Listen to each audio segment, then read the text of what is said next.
The stars had been quiet for 3,000 years. In the cold emptiness of space, two great powers had watched each other across an invisible line. On one side stood the Vorath Dominion, a coalition of 7 alien species that had ruled the galaxy for 50,000 years.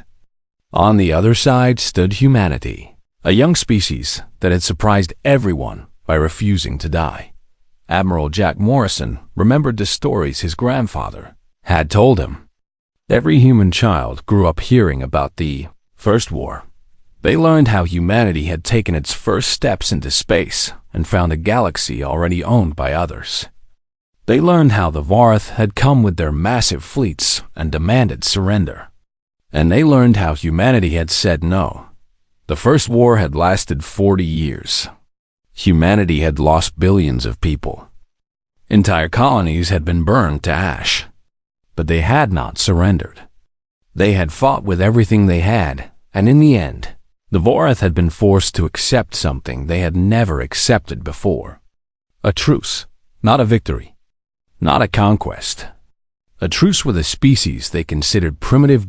Jack stood on the bridge of the USS Defiance, the flagship of the human border fleet. He was 62 years old, and he had spent his entire life preparing for a day he thought might never come.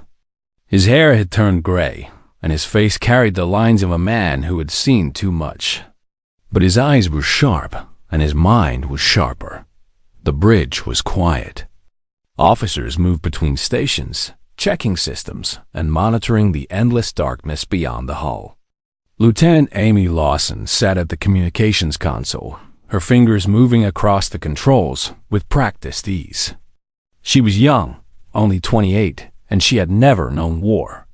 None of them had. The truce had held for 3,000 years. "Admiral," Amy said, her voice cutting through the silence. "We are receiving a transmission. Priority 1. It is coming from Vorath High Command." Jack felt something shift in his chest. Priority 1 transmissions were rare. In his 40 years of service, he had only seen 3 of them. He walked to the main display screen and nodded at Amy. "Put it through." The screen flickered and a face appeared. It was not a human face. The Vorath were reptilian creatures, with scales that shifted color based on their mood. This one had dark green scales that were slowly turning red. Jack recognized the color. It meant anger. It meant aggression. "Humans of the border fleet," the Vorath commander spoke. His voice was deep and harsh, translated by the ship's computer into words Jack could understand. "The High Council of the Vorath Dominion has made a decision. The truce that has bound our peoples is no longer acceptable. We have grown stronger. We have built weapons beyond your understanding. We have waited long enough." Jack said nothing. He simply watched. "The truce is over," the Vorath continued. "War has been declared. You have 30 standard days to surrender your territories and submit to Vorath rule. Refuse, and we will take them by force. This time, there will be no truce. This time, we will finish what we started." The transmission ended. The screen went dark. On the bridge, no one moved. No one spoke. Every officer was looking at Jack, waiting for his reaction. They expected fear. They expected anger. They expected the weight of this moment to crush him. Jack smiled. It was a small smile, barely visible, but it was there. He turned away from the screen and looked at his crew. He saw the confusion on their faces, and he understood it. They did not know what he knew. They did not understand what humanity had been doing for the past 3,000 years. "Lieutenant Lawson," he said calmly, "open a secure channel to Earth Command. Priority Alpha. Tell them the message we have been waiting for has finally arrived." Amy stared at him for a moment, then turned to her console. Her hands were shaking slightly as she worked the controls. Jack walked to the center of the bridge and stood with his hands clasped behind his back. He thought about his grandfather, who had died hoping to see this day. He thought about his father, who had spent his entire career building ships for a war that never came. He thought about the generations of humans who had trained, invented, and prepared, all for this moment. "Sir," his first officer spoke. Commander Samuel Blake was a large man with dark skin and a calm voice. "What are your orders?" Jack looked at him. "We wait for instructions from Earth Command. But I want this ship ready for battle within the hour. Full weapons check. All systems at maximum. And Samuel, tell the crew what has happened. Tell them the truth." "The truth, sir?" "The truth," Jack repeated. "That the wait is over. The Dvorath have finally done what we always knew they would do. And that humanity is ready." Samuel nodded and left the bridge. Jack turned back to the main display.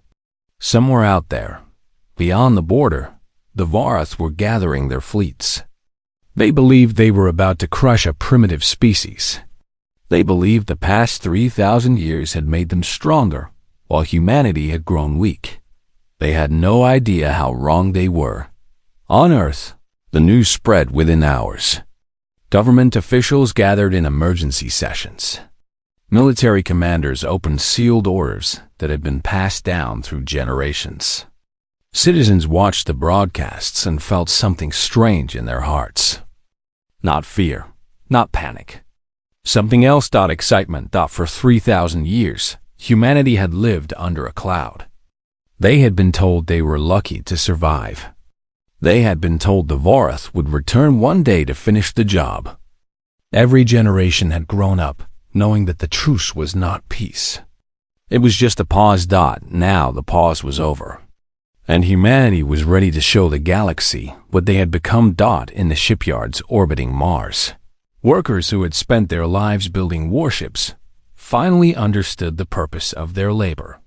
In the military academies, cadets who had trained for battles they thought would never happen felt purpose fill their souls. In the research stations hidden throughout human space, scientists smiled and prepared to reveal inventions that had been kept secret for centuries. Admiral Jack Morrison stood on his bridge and watched the stars. Somewhere out there, the enemy was coming. They thought they knew what they were facing. They thought 3,000 years had given them an advantage. They were about to learn the truth about humanity. The Great Hall in Geneva was the largest room on Earth. It had been built 2,000 years ago, designed to hold representatives from every human world. Today, every seat was filled. Thousands of faces looked up at the stage where Secretary General Daniel Price stood before them. Daniel was 57 years old. He had spent his entire political career preparing for this moment. His father had been a military commander. His grandfather had been a scientist. His great-grandmother had fought in the last battles of the First War. The duty to prepare had been passed down through his family like a sacred trust. "My fellow humans," he began, his voice carrying across the vast hall. 12 hours ago, the Dvorath Dominion declared war on humanity. They have given us 30 days to surrender. They believe we will break. They believe we will fall. They are wrong. The hall was silent. Every person listened with complete attention. 3,000 years ago, our ancestors made a choice. They refused to surrender. They refused to become slaves. They fought against an enemy that outnumbered them 1,000 to 1, and they survived. The Dvorath have never forgotten that defeat. They have spent 3,000 years preparing for revenge. Daniel paused and looked across the sea of faces before him. But they made a mistake. They assumed we were doing nothing. They assumed we were growing soft and weak behind our borders. They assumed wrong. He pressed a button on the podium, and the massive display screens around the hall came to life. They showed images that made people gasp. Ships. Thousands of ships. Weapons that had never been seen before. Soldiers in armor that looked like something from a dream. For 3,000 years, humanity has been preparing, Daniel continued. Every generation has added to our strength. Every scientist has worked to advance our technology. Every soldier has trained for the war we knew would come. The Vara think they are attacking the same humanity they fought before. They have no idea what we have become. On the screens, the images changed. They showed hidden shipyards carved into asteroids. They showed weapons platforms disguised as dead moons. They showed fleets of ships that had been kept in secret bases across human space, waiting for the call. "We have 6,000 warships ready for battle," Daniel announced. "We have weapons that can tear through Vorath armor like paper. We have soldiers who have trained their entire lives for this moment. And we have something the Vorath will never understand. We have the will to fight." The hall erupted in sound. Not panic. Not fear. Cheering. The representatives stood and shouted their support. They had grown up hearing stories of the First War. They had grown up knowing this day would come. And now that it was here, they were ready. On Mars, Commander Lisa Grant stood in the main hangar of the orbital shipyards. She was 45 years old, with dark skin and eyes that missed nothing. She had been a tactical officer for 20 years before being promoted to command the Second Fleet. Now she watched as the ships under her command came to life. "How many are operational?" she asked. Ensign Kevin Torres checked his tablet. He was young, barely 23, but he had been trained well. 600 capital ships in this sector, Commander. Another 2,000 fighters. All crews are reporting ready. Lisa nodded. She walked along the observation deck, looking down at the massive vessels below. Each one was a weapon of war, built over generations and improved with every new discovery. The Vorath had no idea what they were about to face. "The reserve fleets?" she asked. "Activating now. We have received orders from Earth Command. Operation Prometheus is approved." Lisa felt a chill run down her spine. Operation Prometheus. She had studied it in the academy. Every officer had. It was the master plan for war against the Vorath, developed over centuries and refined by the greatest military minds humanity had ever produced. "Send word to all ship commanders," she ordered. "Full battle readiness within 12 hours. We move in 3 days." Across human space, similar scenes were playing out. On the industrial worlds of the Outer Rim, factories that had been quietly producing weapons switched to maximum output. Workers who had spent their lives making tools of war finally understood why their work mattered. On the colony world of New Chicago, young people lined up at recruitment centers. They did not have to be forced. They did not have to be convinced. They wanted to fight. They wanted to defend their homes, their families, their species. Private First Class Emma Davis was 19 years old. She had grown up on a farm, helping her parents grow food for the colony. Now she stood in line with hundreds of others, waiting to sign up for military service. "Are you scared?" the boy next to her asked.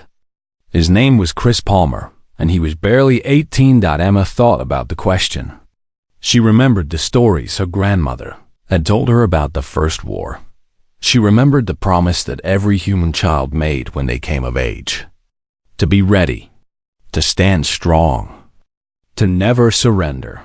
"No," she said finally. "I am not scared. I have been waiting for this my whole life." Chris nodded.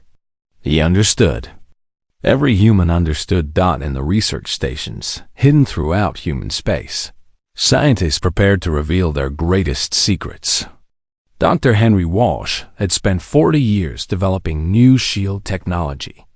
Now he watched as his invention was installed on the first warships of the main fleet. "Will it work?" his assistant asked. Henry smiled. "It will work. The Vorath weapons will not be able to touch our ships.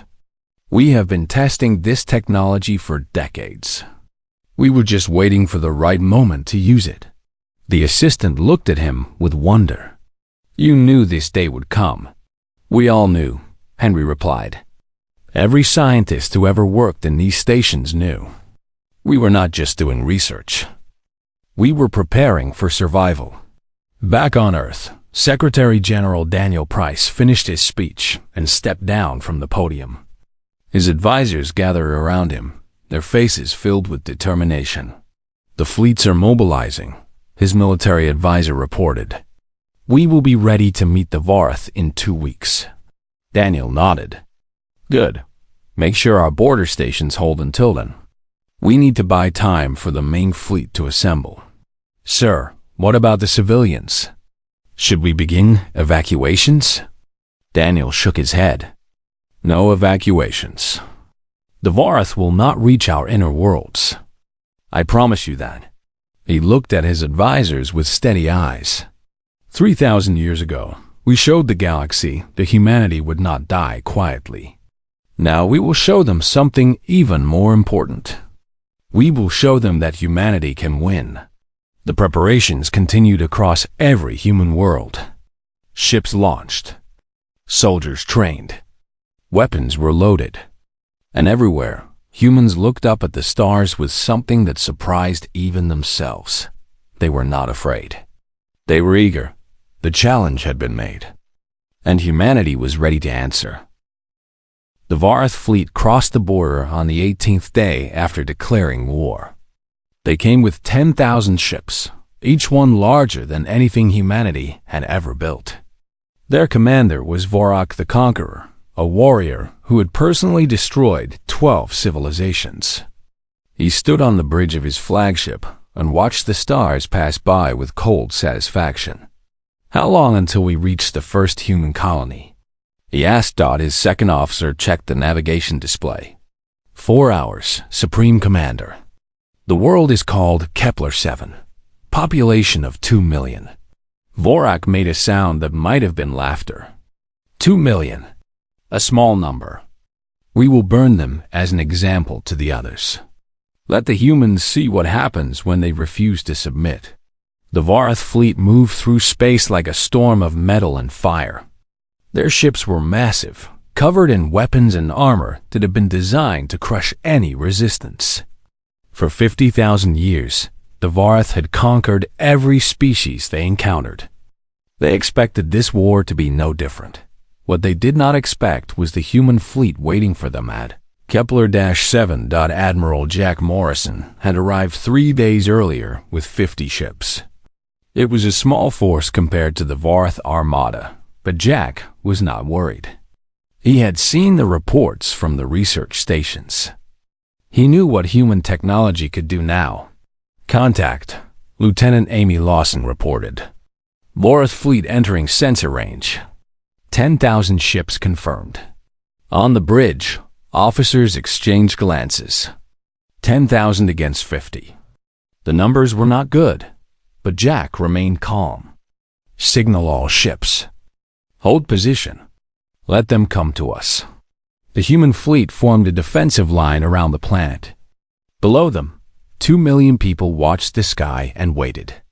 They had refused to evacuate. They had said they would rather die fighting than run from their homes. Captain Ryan Ellis commanded the USS Horizon, a destroyer that had been his home for 10 years. He was 38 years old, with light brown hair and a scar on his cheek from an old battle. He watched the Vorath fleet approach and felt his heart beat faster. "All hands, battle stations," he announced. "This is what we train for. This is why we exist. Today we show these aliens what humans can do." His crew responded with silence. Not the silence of fear, but the silence of focus. Every person on the ship knew their job. Every person was ready. The Vorath fleet spread out as it approached, trying to surround the small human force. Vorak the Conqueror watched from his flagship and felt only contempt. 50 ships against 10,000. The humans were fools to even try. "Open fire," he commanded. "Destroy them all." The Vorath weapons unleashed their fury. Beams of energy and missiles streaked across space toward the human ships. Vorak waited for the explosions, for the destruction, for the screams of dying humans. Nothing happened. The attacks hit the human shields and simply disappeared. The energy was absorbed. The missiles exploded harmlessly against barriers of light. Not a single human ship was damaged. Varrock stared at the display in disbelief. Impossible. Increase power. Fire again. The Vorath fired again and again. They used every weapon they had. Their most powerful attacks struck the human shields and did nothing. It was like throwing stones at a mountain dot, and then the humans fired back. Jack Morrison watched the battle from his bridge and felt grim satisfaction. All ships, engage. Show them what 3,000 years of preparation looks like. The human weapons were different from anything the galaxy had seen before. They did not fire beams or missiles. They fired concentrated bursts of energy that existed in multiple dimensions at once.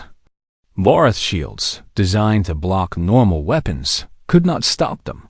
The first Vorath ship exploded in a ball of fire. Then another. Then 10 more.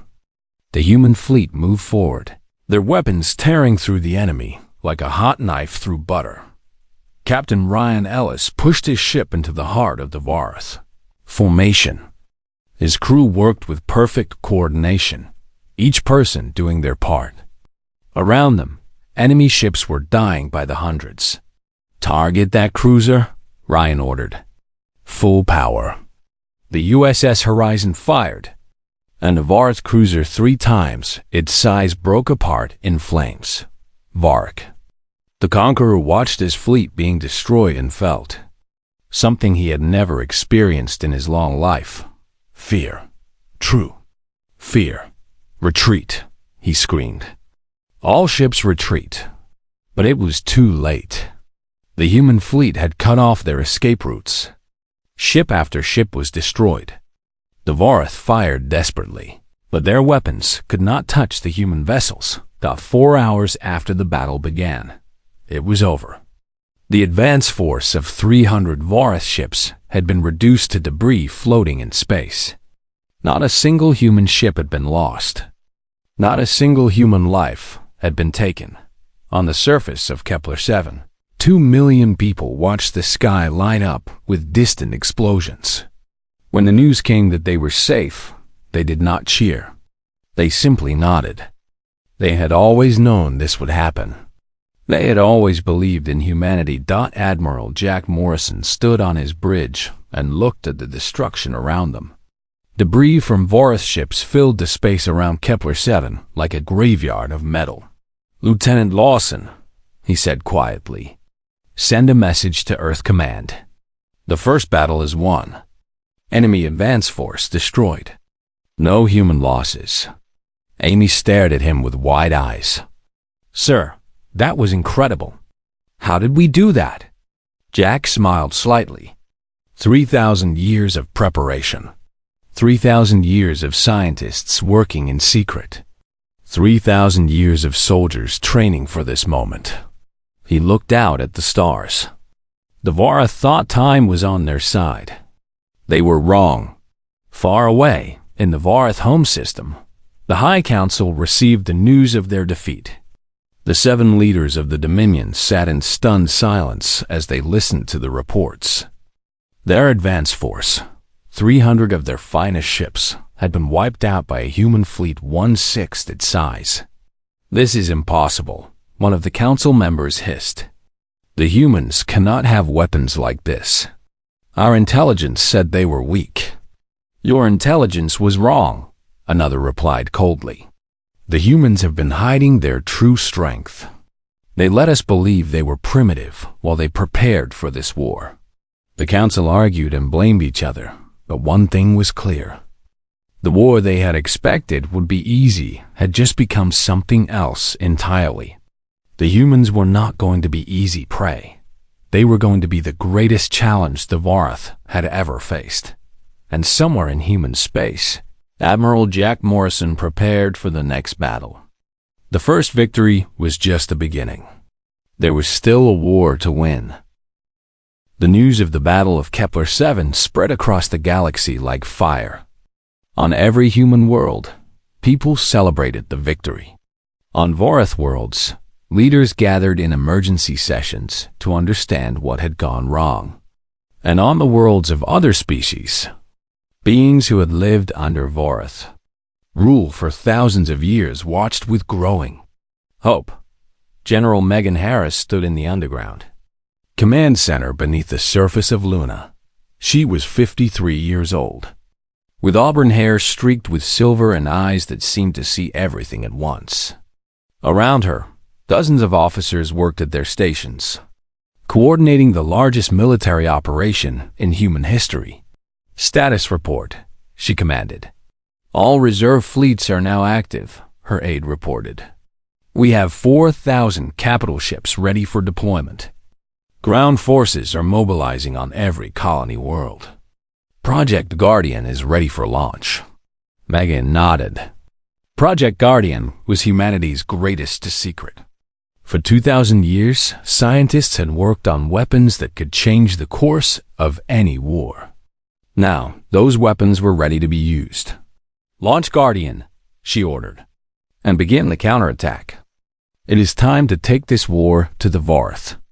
Across human space, the true scale of humanity's preparation became clear. Hidden bases revealed themselves.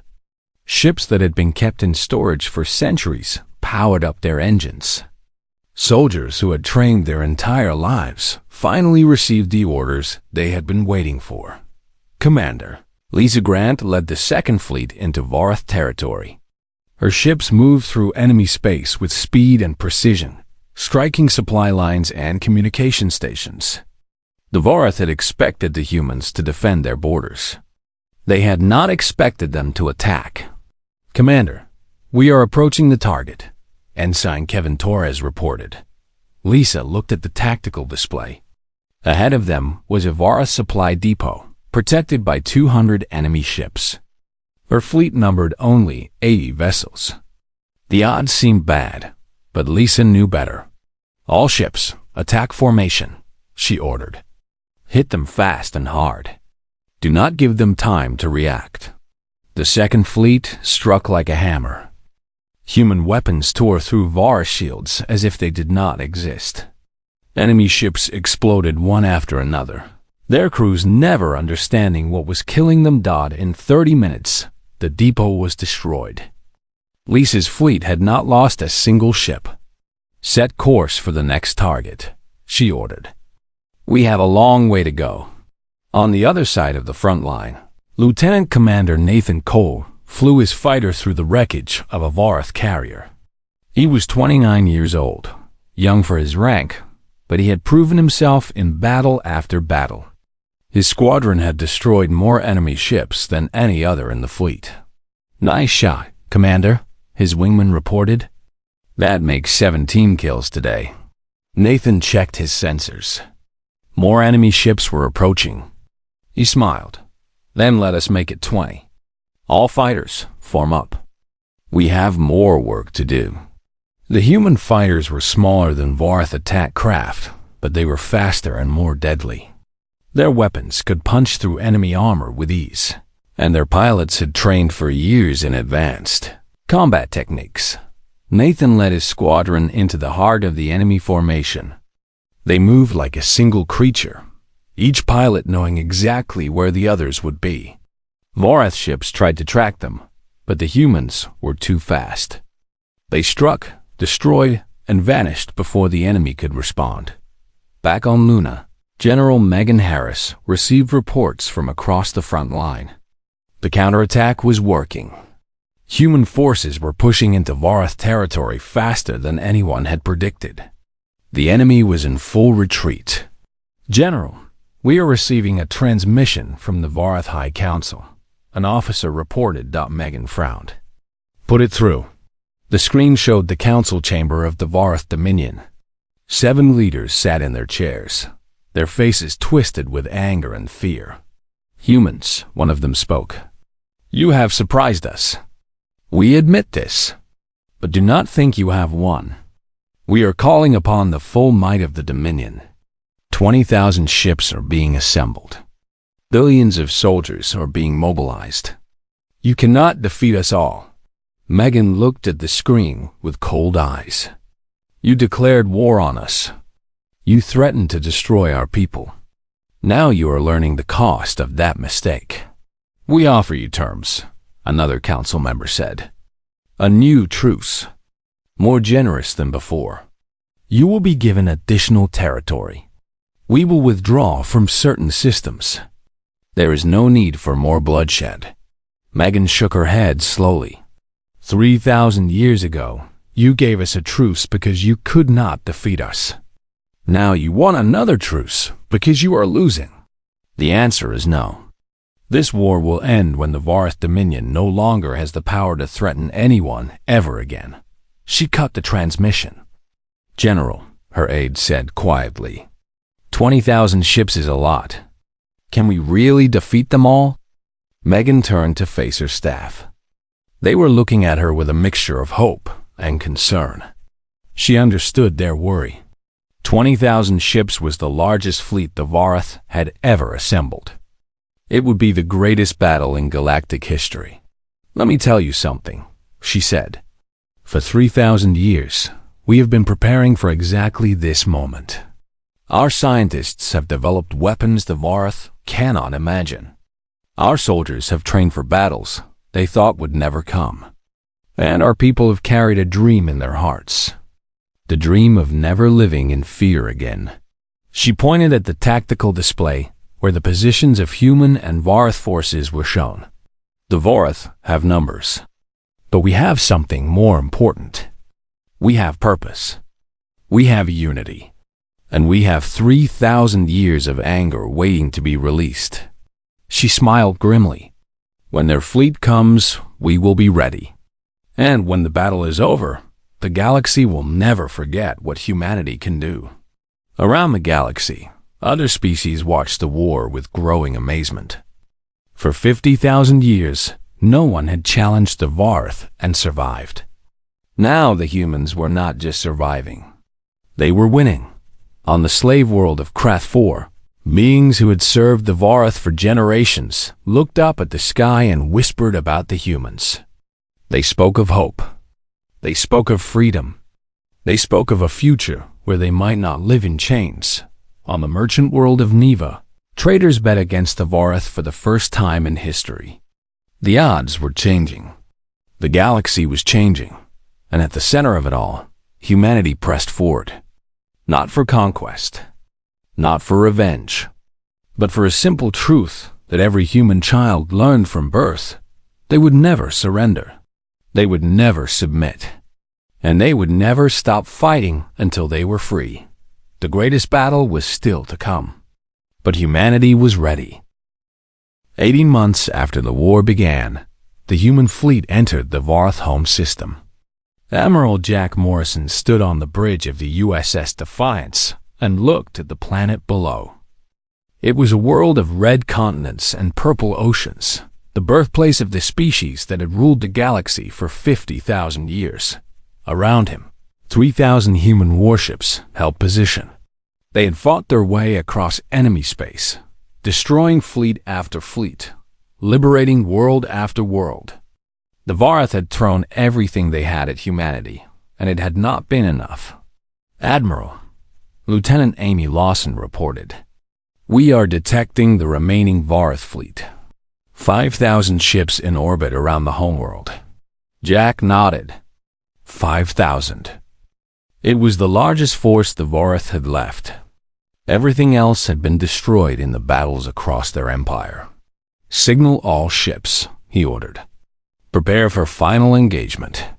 And Amy, open a channel to the Vorath High Council. I want to speak with them." The main display flickered, and the council chamber appeared on screen. The 7 leaders of the Vorath Dominion sat in their chairs, but they did not look the same as before.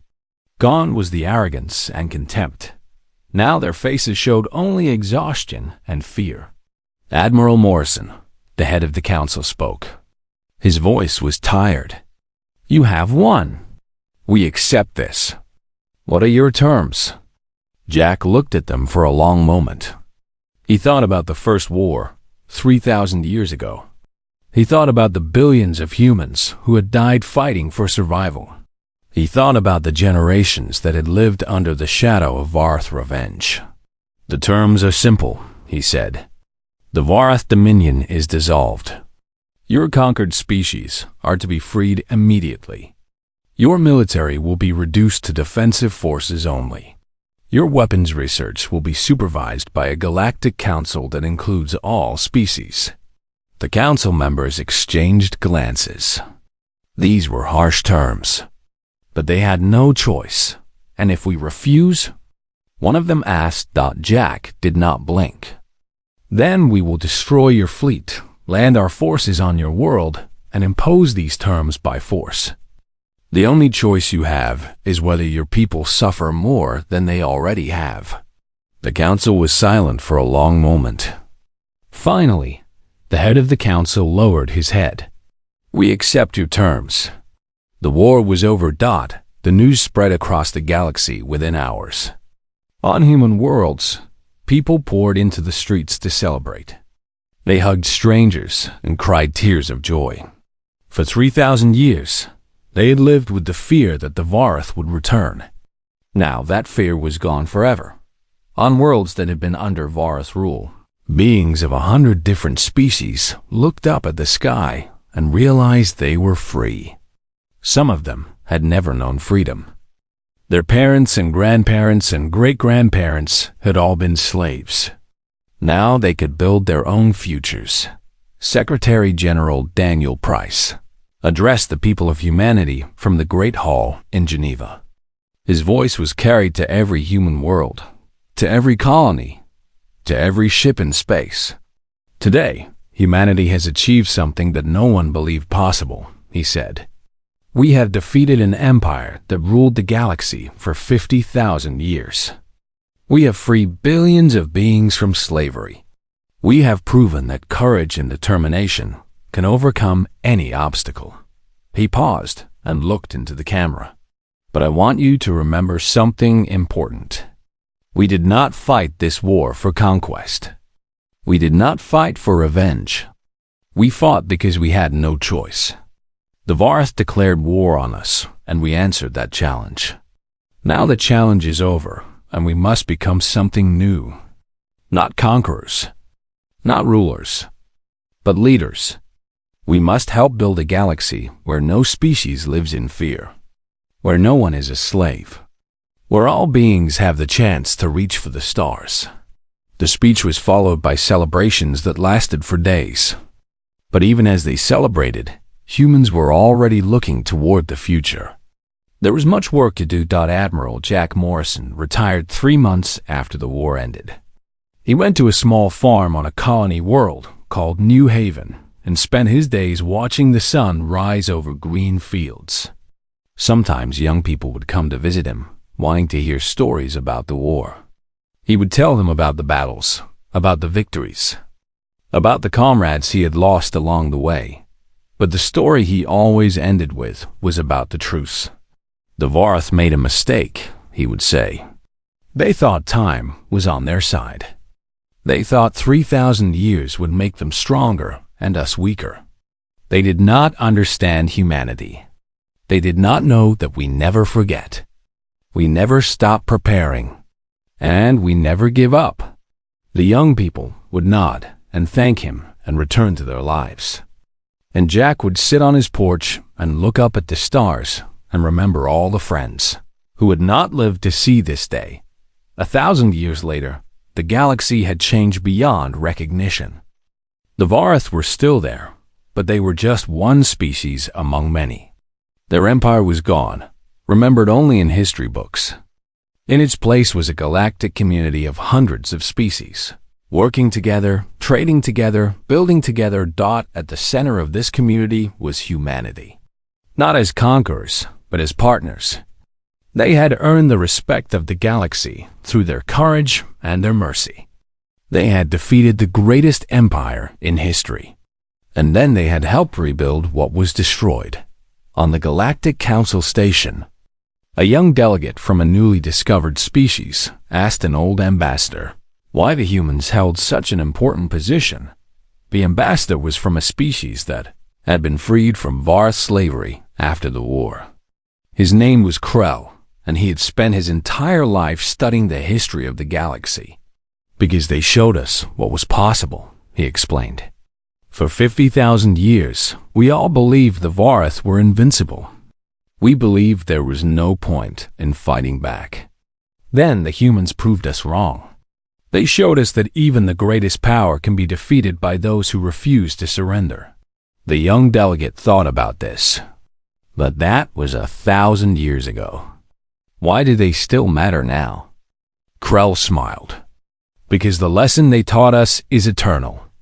The Vorath believed they could crush humanity because humanity was small and young and weak. They were wrong. They forgot that strength is not about size or age or weapons. Strength is about will, about heart, about the refusal to give up no matter what. He pointed toward the human section of the council chamber. Look at them. They are not the largest species. They are not the oldest. They do not have the most advanced technology. But when you need someone to stand beside you against impossible odds, they are the ones you call. That is why they lead. That is why they matter. Because when the challenge came, they did not run. They smiled and said, "Bring it on." The young delegate nodded slowly. He was beginning to understand. Far away, on the farm on New Haven, a monument stood where Admiral Jack Morrison had lived out his final years. It was simple, just a stone pillar with words carved into it. People came from across the galaxy to read those words, to understand what they meant. The inscription was simple. Here lived a man who answered the challenge. He and his generation proved that some species are not meant to be conquered. Some spirits are not meant to be broken. Some challenges should never be made. And below that, in smaller letters, was a warning that every visitor took to heart. Do not threaten humanity. Do not challenge them to war. Because when you push them, they do not bend. They do not break. They push back harder than you could ever imagine. The Vorath forgot this lesson. No one else ever should. The sun set over the green fields of New Haven. The stars came out, bright and beautiful, a galaxy at peace. And somewhere, in the hearts of every human who looked up at those stars, the old promise remained. The promise that had kept them strong for 3,000 years. They would never surrender. They would never submit. They would always be ready. And any species foolish enough to forget that truth would learn the same lesson the Vorath had learned. Some challenges should never be made.